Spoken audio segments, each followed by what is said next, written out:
The night was dark, darker than anything Adam had ever seen before. The rain came down in hard, angry sheets. It hammered against the roof of his small car. Thunder cracked overhead, a sound like the sky splitting in two.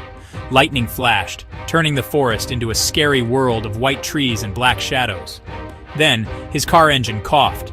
It sputtered once, twice, and then went silent. Adam tried the key again and again. Nothing happened. He was alone, stranded on a lonely road deep in the woods. The storm was getting worse. He knew he couldn't stay in the car all night. It felt too dangerous, too exposed to the raging weather. He had to find shelter somewhere, anywhere. He pulled his jacket collar up high and stepped out into the pouring rain.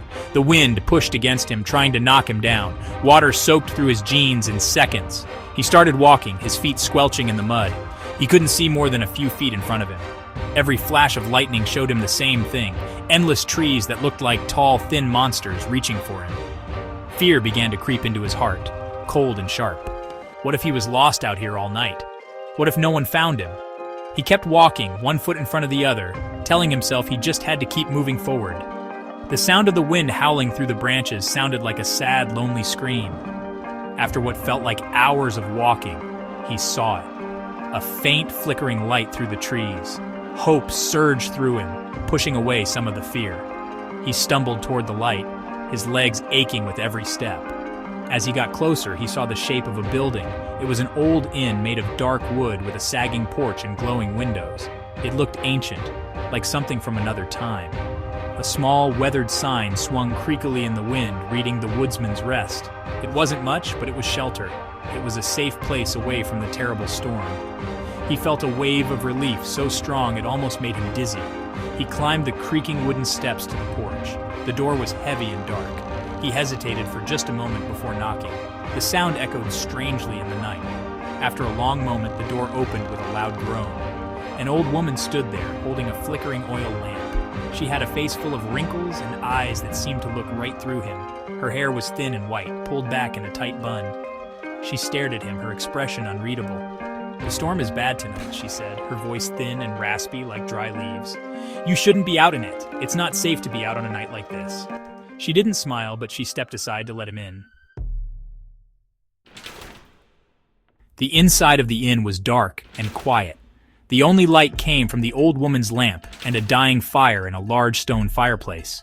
The air smelled of damp wood, dust, and something else he couldn't quite place, something old and sad.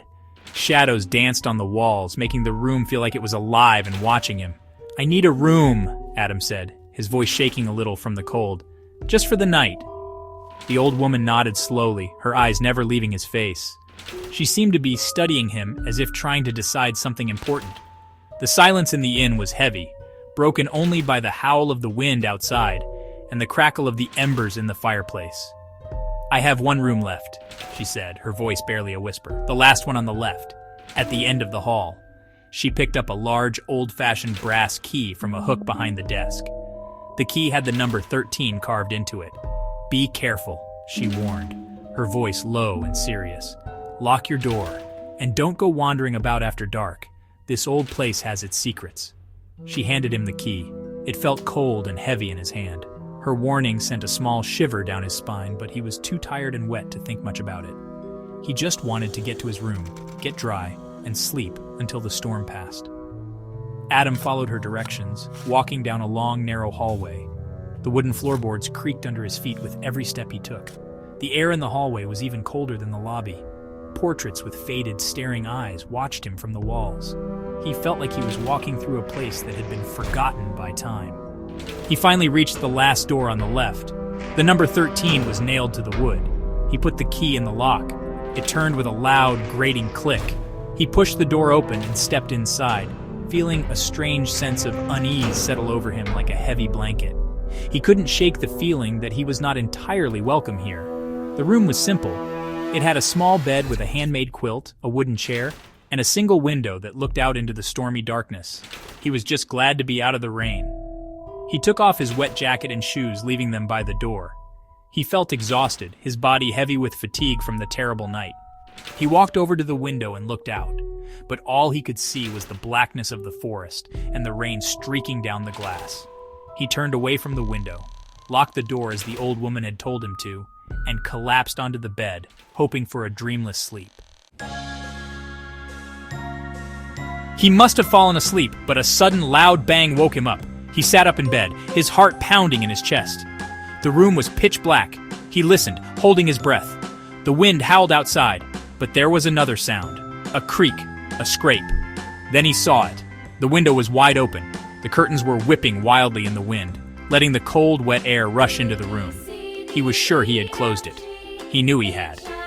He got out of bed, his bare feet touching the cold wooden floor, and hurried to shut the window, his hands trembling as he struggled with the latch. He stared out into the storm, but saw nothing but swaying trees.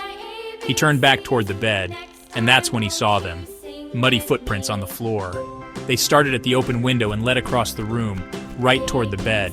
They were small prints, smaller than his own, but they were fresh. The mud was still wet and dark against the pale wood. His blood ran cold. Someone had been in his room. Someone had climbed through the window while he was sleeping. He backed away slowly, his eyes wide with fear. He looked around the room, into the dark corners, but he was alone. The silence was absolute except for the storm raging outside. Who could have come in? And where were they now? He scrambled back into the bed, pulling the quilt up to his chin like a small child hiding from a monster.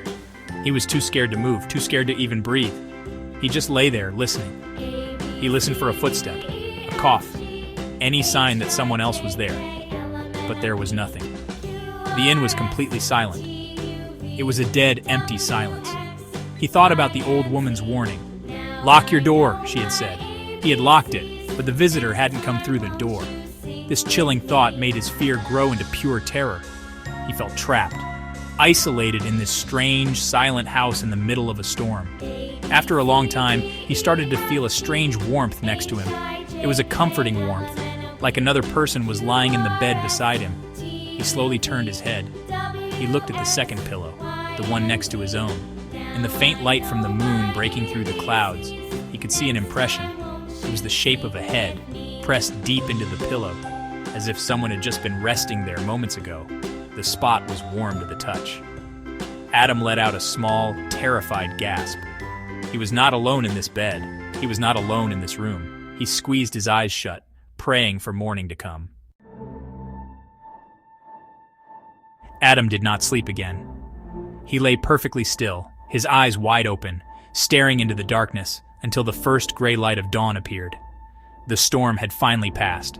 The moment he saw the sun begin to rise, he jumped out of bed. He didn't bother with his wet clothes. He just grabbed his shoes and his car keys and ran. He ripped open the door to his room and sprinted down the long, silent hallway. He didn't look at the portraits on the walls. He didn't want to see their staring eyes. He flew past the front desk, not stopping to see if the old woman was there. He just wanted to get out, to escape the terrifying inn and its secrets. He burst out the front door and into the cool morning air. He ran down the steps and didn't stop running until he was back on the muddy road. He didn't look back, not at first. He just kept running, his lungs burning, his mind screaming at him to get away. When he finally felt he was a safe distance away, he stopped and turned around, panting for breath. He expected to see the old, dark inn standing there among the trees, but there was nothing. Absolutely nothing. The inn was gone. Where the Woodsman's Rest had stood just hours before, there was only an empty clearing, filled with weeds and scorched earth. It was as if the building had never existed. Confused and shaken, Adam walked back to the clearing. He could see the faint outline of a foundation, blackened and old. It was clear that a building had once been here, but it had burned down a very, very long time ago. He touched a charred piece of wood. It crumbled into ash in his fingers. Was he going crazy? Had he imagined the whole thing? The storm, the inn, the old woman, the footprints in his room? But the memory felt so real, so terrifyingly real. He slowly made his way back to his car, his mind a whirlwind of confusion and fear. He felt like he had spent the night in a dream, a horrible, vivid nightmare. Later that day, after a tow truck had come for his car, Adam asked the driver about an old inn in the woods. The driver, an old man who had lived in the area his whole life, looked at him strangely. "The Woodsman's Rest?" he said, his voice low. "That place burned to the ground over 50 years ago. A terrible fire, during a storm just like last night." He paused, then leaned in closer. They say a traveler vanished from that inn on the night of the fire, a young man staying in the last room on the left, room 13. Some folks say on stormy nights the inn comes back, and its ghost is still looking for company. Adam felt a cold dread wash over him. He had been a guest in a haunted room.